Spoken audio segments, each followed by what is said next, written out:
1 year. Every single day, no missed doses, no breaks, no cycling off, just creatine consistently for 365 days straight. And I'm going to tell you everything that happened. The good, the weird, the unexpected, and the stuff nobody warned me about.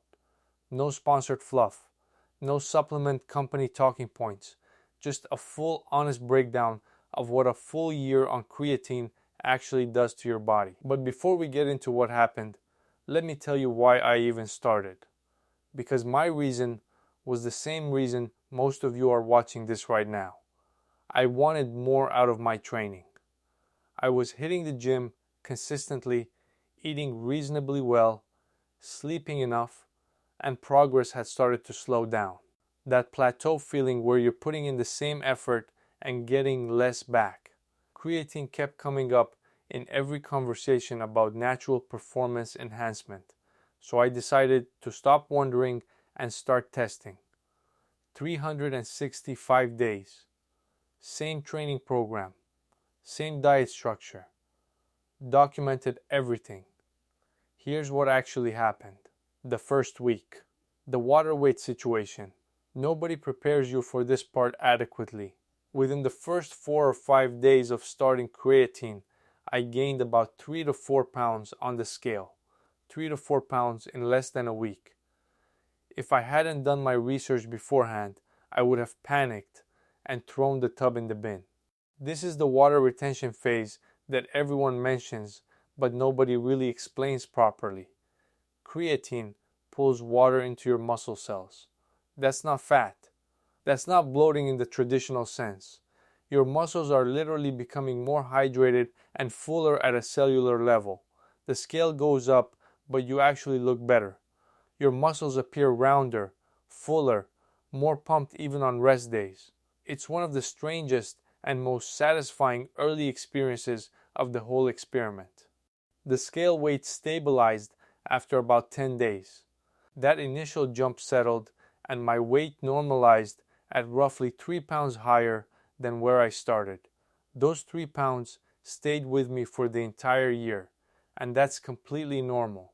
That's just your muscles holding more water while creatine is present in your system. The moment you stop taking it, that water leaves within a week or two. It's not permanent mass, but while it's there, it contributes to performance in ways that matter enormously. Month 1.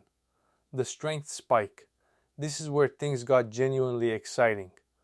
Around week 3 to 4, I started noticing something real in my training. Not dramatic, not overnight, but unmistakable. Exercises where I had been stuck at certain weights for weeks suddenly started moving. My bench press went up. My squat felt more explosive off the bottom. My deadlift felt more locked in. The rep ranges I was working in extended. Sets where I used to hit 8 reps, I was hitting 10 and 11. That 2 rep difference sounds small. Over the course of a workout, a week, a month, that compounds into significantly more total training volume and significantly more muscle stimulus. What creatine is actually doing here is increasing the amount of phosphocreatine stored in your muscles. Phosphocreatine is what your body uses to rapidly regenerate AP, which is your primary fuel source for short, explosive, high-intensity efforts. More phosphocreatine means more AP available, means more power output before fatigue sets in. Translated into real life, it means you can squeeze out more reps, move more weight, and recover faster between sets. That's the mechanism. That's why the strength improvement is real and not a placebo. Month 2 and 3. The compound effect. Here's what nobody talks about enough. The actual long-term value of creatine isn't the initial water weight or even the immediate strength bump. It's what those extra reps and that extra weight do over months of consistent training. Every additional rep you squeeze out is additional mechanical tension on the muscle. Every extra 5 kilograms on the bar is additional stimulus for growth. Creatine doesn't build muscle directly. It creates the conditions for you to train harder, and harder training over time builds more muscle than easier training over the same period. By month 3, I was consistently training at a higher level than I had been before I started. That gap kept growing. My recovery between sets also improved noticeably. I could take shorter rest periods and still perform at a high level on the next set. My training density went up. More work done in the same amount of time. For anyone trying to build muscle or improve body composition, training density is one of the most important variables, and creatine moves it in your favor without you having to do anything differently except take a scoop. Month 4 and 5. The cognitive surprise. I was not expecting this, and it genuinely caught me off guard. Around month 4, I started noticing something outside the gym. Mental clarity, sharper focus, better performance on tasks that required sustained concentration. I thought it was coincidence at first. Then I looked into the research and found out it wasn't.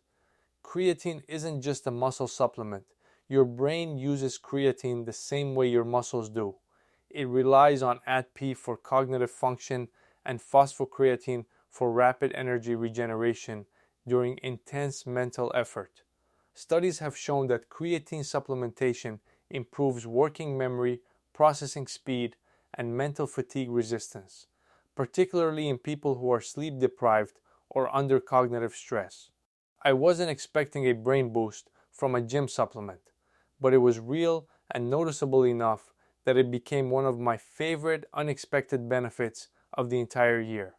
If you're a student, someone with a demanding job, or anyone who does mentally taxing work, this is an underrated reason to consider creatine completely separate from the physical performance side. Month 6. The plateau question. Around the halfway mark, I started wondering if my body had adapted to the creatine and if the benefits were fading. This is a common concern. The honest answer is that the dramatic initial strength spike from month 1 doesn't keep compounding at the same rate. But that doesn't mean creatine stops working. What happens is your muscles become saturated with creatine and stay saturated as long as you keep supplementing consistently. The benefit doesn't disappear. It just becomes your new baseline. You're maintaining a higher performance ceiling rather than climbing dramatically above your old one. The gains keep coming. They just come from the training itself, supported by the elevated baseline creatine provides. The mistake people make is stopping creatine at this point because they think it stopped working. It hasn't. It's doing exactly what it's supposed to do. I kept going. No loading phase. No cycling. Just 5 grams every single day with water. Consistent and boring. The best supplement protocols usually are. Month 7 and 8. The body composition shift. By this point, the cumulative effect of 8 months of higher quality training was showing up visibly. More muscle. Leaner looking despite my weight being slightly higher than before I started. This is the body recomposition effect that creatine facilitates over time, not directly, but indirectly through the higher training volume and intensity it enables. My arms were noticeably fuller. My back had more detail. My legs were thicker. None of this happened because creatine is magic. It happened because I trained harder for 8 straight months than I had in the 8 months before. Creatine was the multiplier applied to consistent work. Month 9 and 10. What didn't happen? Let me address the fear-mongering, because there's a lot of it around creatine and most of it is completely unfounded. My kidneys did not explode. I did not go bald. I did not retain so much water that I looked like a balloon. I did not experience mood swings, hormonal disruption, liver damage, or any of the other dramatic side effects that people who've never actually used creatine love to warn you about. Creatine is the most studied supplement in sports nutrition history.